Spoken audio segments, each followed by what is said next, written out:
अस्सलाम वालेकुम। मेरी आज की वीडियो मेरी गायनोकोलॉजिस्ट कोलीग के लिए है। बहुत सारी गायनोकोलॉजिस्ट कोलीग्स ये सवाल करती हैं कि उनके पास आउट पेशेंट डिपार्टमेंट्स या फिर कभी कभार इमरजेंसी डिपार्टमेंट में भी जो ख़वातीन आती हैं वो थ्रोम्बोसाइटोपेनिया यानी कि लो प्लेटलेट काउंट के साथ मौजूद होती हैं। ये लो प्लेटलेट काउंट और प्रेगनेंसी का आखिर आपस में क्या ताल्लुक़ है?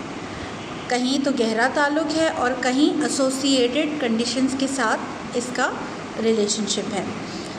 बात यह है कि जब भी कोई ख़ातून जो कि प्रेग्नेंट है और आपके पास यानी कि गायनोकोलॉजिस्ट के पास आउट पेशेंट डिपार्टमेंट में प्रेजेंट करती है विद लो प्लेटलेट काउंट, तब समझने की बात यह है कि वो प्लेटलेट काउंट प्रेगनेंसी रिलेटेड है या पहले से मौजूद थ्रोम्बोसाइटोपेनिया पेशेंट में है या फिर कोई इंसिडेंटल फाइंडिंग है जो कि प्रेगनेंसी के एंटीनेटल टेस्टिंग के दौरान सामने आई।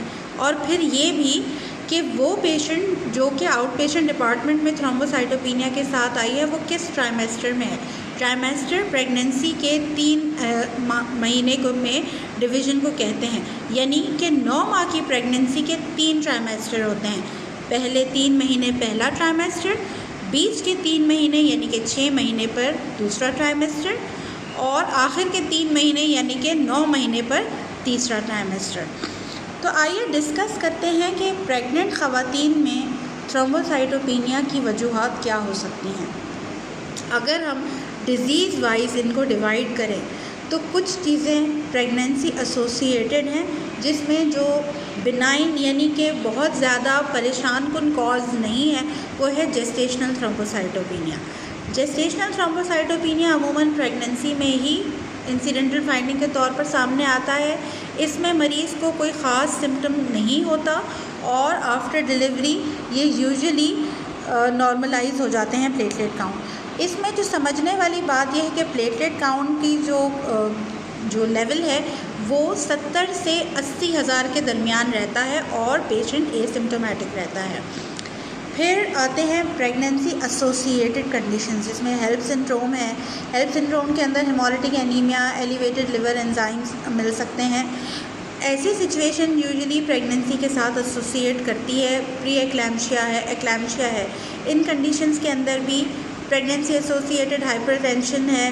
प्रेगनेंसी जेस्टेशनल डायबिटीज़ का भी गहरा ताल्लुक़ है प्रेगनेंसी रिलेटेड या एसोसिएटेड थ्रोम्बोसाइटोपेनिया के साथ। तो इनके दौरान जो समझने की बात ये है कि ये वो कंडीशंस हैं जो कि प्रेगनेंसी के साथ ही नमूदार होती हैं।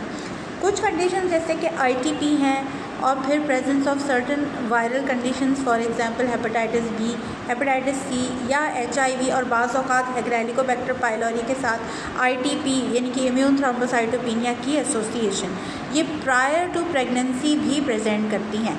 फिर कुछ कंजेनाइटल कंडीशंस हैं जिसमें वैसे ही प्लेटलेट काउंट जो है वो कम बन रहे होते हैं।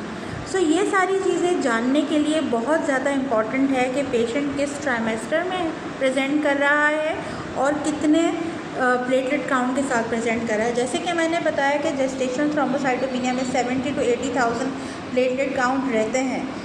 ये एक क्लू है कि ये शायद जेस्टेशनल हो, लेकिन समझने की बात यह है कि जेस्टेशनल थ्रोम्बोसाइटोपेनिया का diagnosis should be diagnosis of exclusion. आप हर थ्रोम्बोसाइटोपेनिया के केस को जेस्टेशनल थ्रोम्बोसाइटोपेनिया कहकर डिसरिगार्ड नहीं करेंगे क्योंकि जेस्टेशनल थ्रोम्बोसाइटोपेनिया में अमूमन ट्रीटमेंट रिक्वायर्ड नहीं होती।